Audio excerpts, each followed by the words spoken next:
I was reading the Big Beautiful Bill, and I was looking at that thing uh, throughout the vote, and I was noticing one thing is extremely missing: HUD.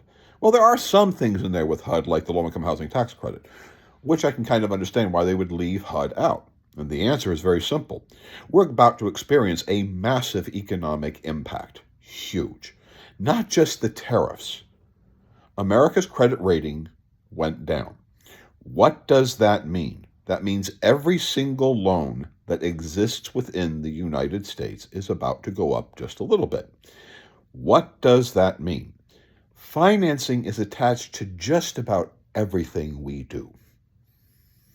It's in your rental payment because the landlord has their mortgage, and if they have to increase your rent to pay for their new mortgage rate, they'll increase it. It's in your electric utility bills, in the financing for the factor for the generators. It's in every product you buy. There's all kinds of things for financing of the manufacturing, the distribution, the shipping, the truck, the store you are in, the line of credit that the store uses to buy items.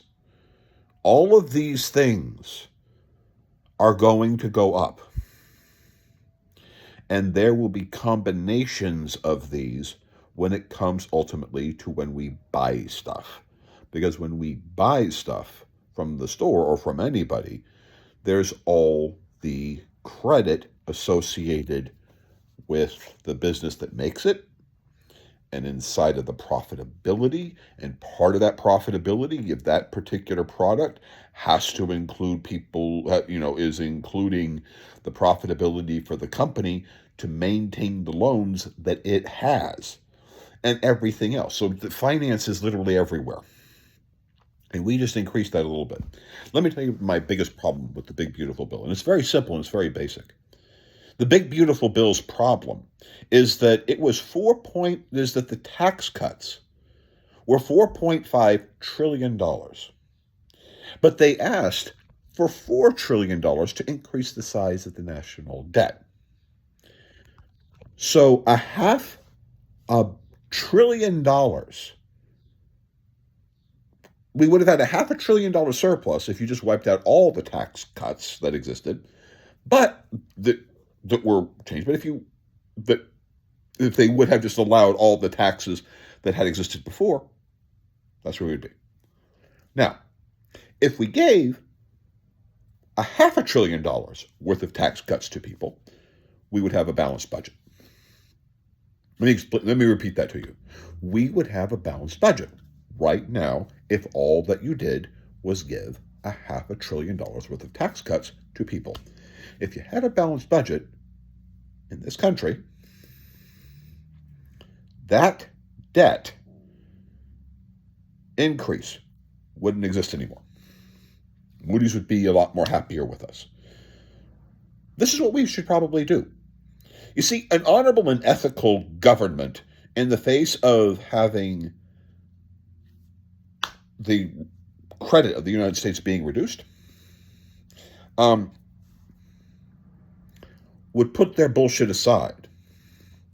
And who gives a shit if a benefactor gets some tax credits, get some tax cuts, because it's really not going to mean anything. Because those billionaires,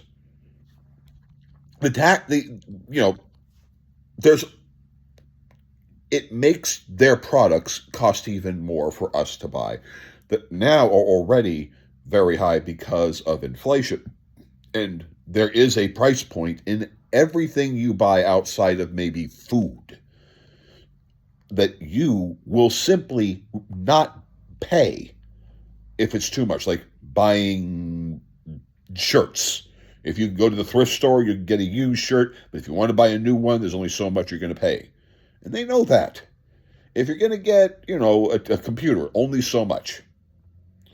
And then there's a balancing of all this stuff that goes into pricing shit and whether or not they're going to put on the shelf or not. We could have a balanced budget right now. Literally.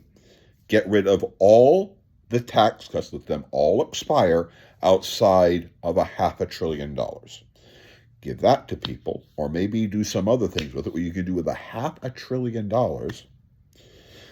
Maybe look at the Department of Defense budget, try to bring that back under control to some degree, and try to actually be, for the first time in this government's miserable history, to actually be honorable and ethical and deal with the real crisis that is here right now.